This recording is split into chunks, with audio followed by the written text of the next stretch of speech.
Biologi Tingkatan 5 KSSM Bab 13 Teknologi Genetik.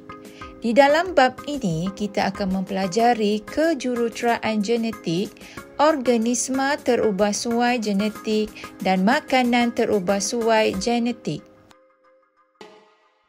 Organisma terubahsuai genetik GMO atau organisma transgenik ialah organisma yang mengandungi DNA rekombinan. Teknologi DNA rekombinan menghasilkan kombinasi gen yang baru dalam organisma. Di dalam proses DNA rekombinan, istilah-istilah berikut sering digunakan, iaitu kromosom, gen, DNA, plasmid, ligase DNA dan enzim pembatasan.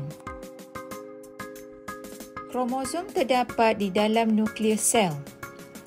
Komponen kromosom terdiri daripada gen dan juga DNA. Enzim pembatasan berfungsi untuk memotong struktur DNA dan menghasilkan fragmen DNA. Fragmen DNA akan disambungkan oleh DNA ligase untuk membentuk DNA rekombinan.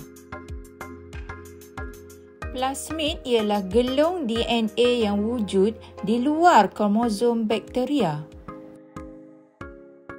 Haiwan, tumbuhan, bakteria dan virus ialah contoh organisma terubahsuai genetik GMO.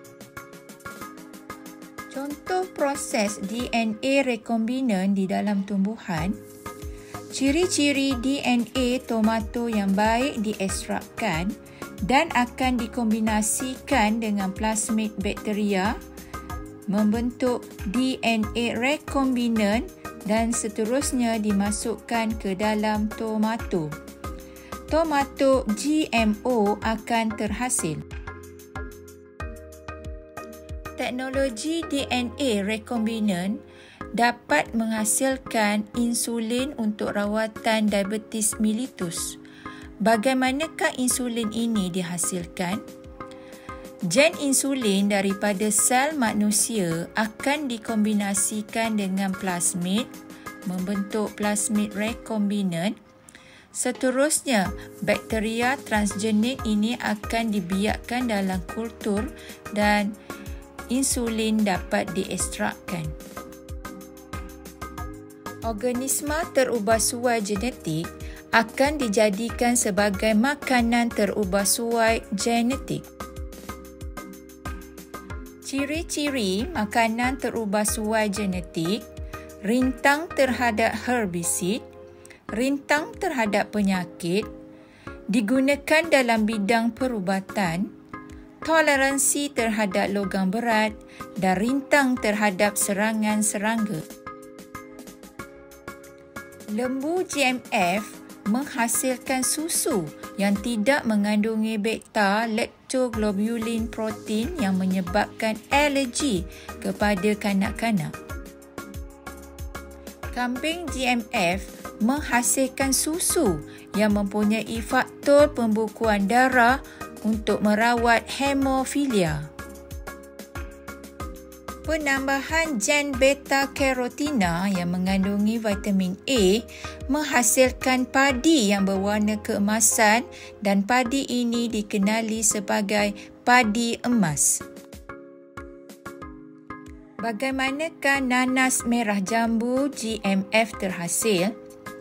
Penambahan pigmen merah jambu lycopene menghasilkan nanas yang berwarna merah jambu dan mengurangkan enzim bromelian yang menyebabkan rasa lidas di mulut. Jagung BT. Gen Bacillus thuringiensis dimasukkan ke dalam gen jagung biasa untuk menghasilkan jagung yang rintang terhadap serangga. Kacang soya rintang, rintang terhadap herbisid dan hanya rumpai akar sahaja yang mati. Apakah kebaikan makanan terubahsuai genetik? makanan berkualiti, kos penghasilan yang lebih rendah, mengurangkan penggunaan pestisida, mengurangkan masalah serangga, harga makanan yang lebih murah dan meningkatkan nutrisi tanaman. Keburukan makanan terubah suai genetik, spesies semula jadi akan terancam. Terdapat kemungkinan gen rintang antibiotik dipindahkan kepada manusia. Kesihatan manusia mungkin terjejas dan kandungan genetik manusia mungkin terjejas.